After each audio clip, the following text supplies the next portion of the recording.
Thai land میں بچوں کی ایک فٹ بال ٹیم نے اپنے ایک ساتھی کی برتھ ڈے سیلیبریٹ کرنے کے لیے ایک انوکھا ایڈونچر پلان کیا۔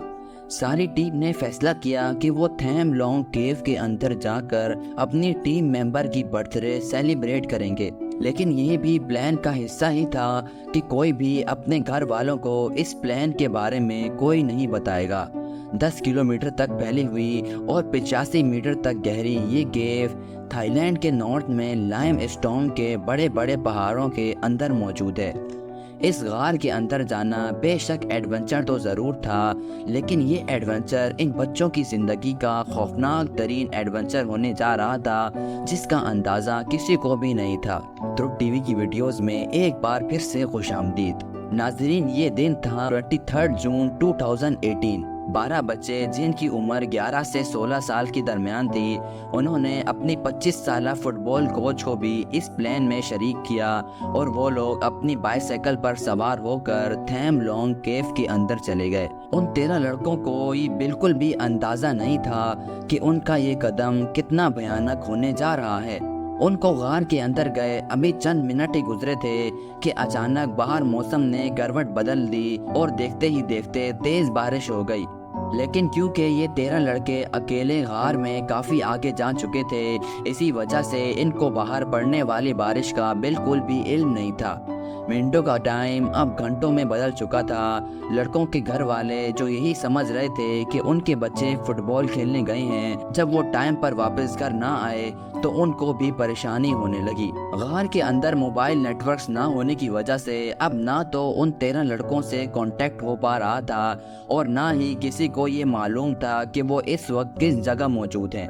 آخرکار فٹ بال کلب سے ایک ہنٹ ملنے پر معلوم پڑا کہ لڑکے تھیم لانگ کیو کی طرف گئے ہیں۔ جب گھر والے بھاگتے بھاگتے کیو کی انٹرنس تک پہنچے تو ایک دل دہلا دینے والا منظر ان کا پہلے سے انتظار کر رہا تھا۔ یہ دیکھا گیا کہ کیو کی انٹرنس پر فٹ بال پلیئرز کی سائیکلز اور ان کا کچھ سامان تو پڑا ہے، لیکن ان کے بچوں کا نام و نشان کہیں پہ بھی نہیں ہے۔ ابھی پیرنٹس سے دھچکا برداشت کر ہی رہے تھے کہ ان کو ایک اور منظر نے ہلا کر رکھ دیا۔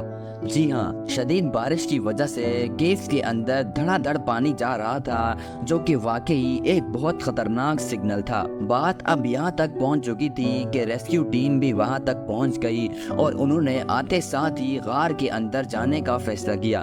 غار کے اندر ہر جگہ پانی بھرتا جا رہا تھا، اور سونے پہ سہاگا اندر گھٹن کی وجہ سے سانس لینے میں بھی کافی مشکل ہو رہی تھی۔ رات کے 1 بج چکے تھے، لیکن ابھی تک بچوں کا کوئی سراغ نہیں ملا تھا۔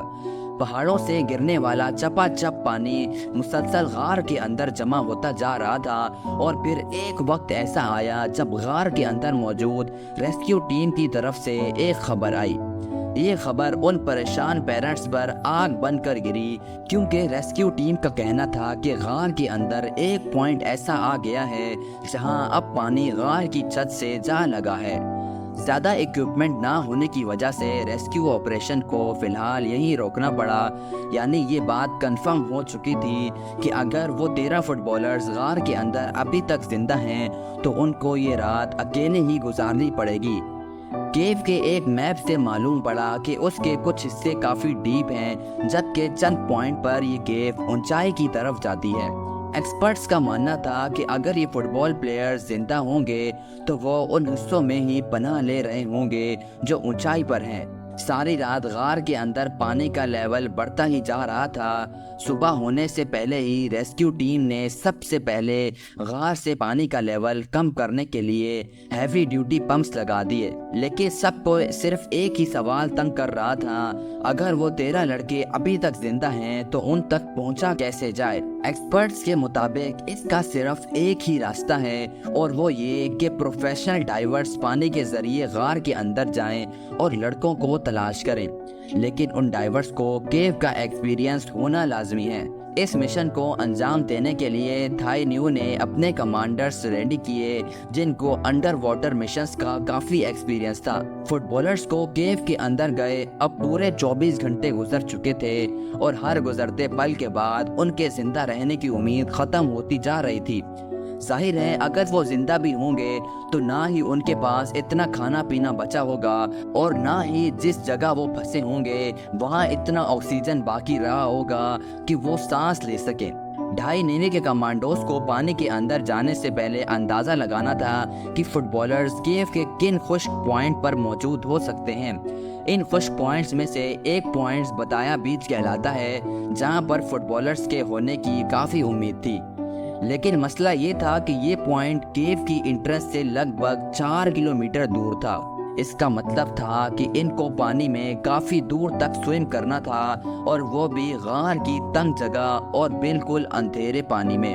اس پوائنٹ تک پہنچنا ڈائیورز کے لیے کوئی ایک دن کا کام نہیں تھا، کیونکہ غار کا لے آؤٹ مشکل ہونے کے ساتھ ساتھ یہاں پانی اتنا میلا تھا کہ یہاں ڈائیورز کو اپنے ہاتھ تک بھی نظر نہیں آ رہے تھے۔ اب کیونکہ کوئی اور آپشن تو نہیں تھا، اسی وجہ سے ڈائیورز کے اندر جانے کا عمل شروع کر دیا۔ 2.5 نیوی کمانڈوز پانی میں جتنا اندر جاتے تھے وہ ایک لال رنگ کی رسی چھوڑ جاتے تھے تاکہ واپسی کا راستہ ان کے لیے آسان ہو سکے۔ ان کے لیے کیف کے اندر جانا بہت مشکل تھا، لیکن واپس آنا کافی آسان ہو جاتا تھا چونکہ وہ لال رسی کو فالو کر کے واپس آ جاتے تھے۔ پورے 2 دنوں کے بعد وہ کیف کے ایک ایسے پوائنٹ پر پہنچے جہاں پانی نہیں تھا۔ اچھی خبر یہ تھی کہ یہاں کسی بھی لڑکے کی ڈیڈ باڈی نہیں ملی، لیکن اس کا مطلب یہ تھا کہ فٹ بالرز ابھی بھی کافی زیادہ گہرائی میں موجود ہیں۔ نیوی کمانڈوز تھے تو ایکسپرٹس، لیکن ان کو کیو ریسکیو کا کوئی ایکسپیرینس نہیں تھا، اسی وجہ سے ان کو ہر قدم اٹھانے کے لیے کافی زیادہ ٹائم لگ رہا تھا۔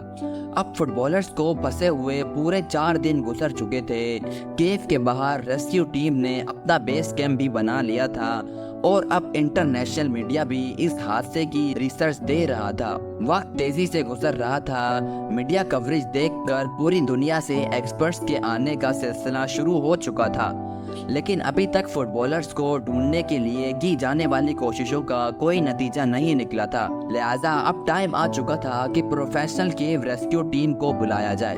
برٹش کیو ریسکیو ٹیم، جن کو کیو میں پھنسے ہوئے لوگوں کو بچانے کا خاص ایکسپیرینس تھا، وہ اب موقع پر پہنچ چکی تھی۔ سب سے پہلے انہوں نے پانی کے اندر جا کر صورتحال کا جائزہ لیا اور پھر فیصلہ کیا کہ غار سے پانی نکالنے کے عمل کو بڑھانا چاہیے۔ پہلے جہاں صرف غار کے انٹری پوائنٹ سے پانی کھینچ کر نکالا جا رہا تھا، اب دوسری انٹری پوائنٹ سے بھی غار کا پانی نکالنے کا کام شروع ہو گیا۔ دیکھتے ہی دیکھتے غار میں پانی کا لیول کم ہونے لگا اور اب غار کے پہلے 800 میٹر سے پانی نکل چکا تھا، اور یہ وہی پوائنٹ تھا جس پر برٹش ریسکیو ٹیم نے ایک ریسکیو بیس کیمپ بنا لیا جس کو چیمبر 3 کا نام دے دیا۔ درجنوں آکسیجن سلنڈرز اور ایکوپمنٹس چیمبر 3 تک لائے جا چکے تھے کیونکہ اب ریسکیو آپریشن یہیں سے اسٹارٹ ہونا تھا۔ فٹ بالرز کو غائب ہوئے اب پورے 10 دن گزر چکے تھے۔ چیمبر 3 سے ڈائیورز نے پوری تیاری کے ساتھ پانی میں جانا شروع کر دیا۔ میلے اور زیرو ویزیبلٹی والے پانی میں گھنٹوں کی سوئمنگ کرنے کے بعد پروفیشنل ڈائیورز پتایا بیچ پوائنٹ کے قریب پہنچ چکے تھے۔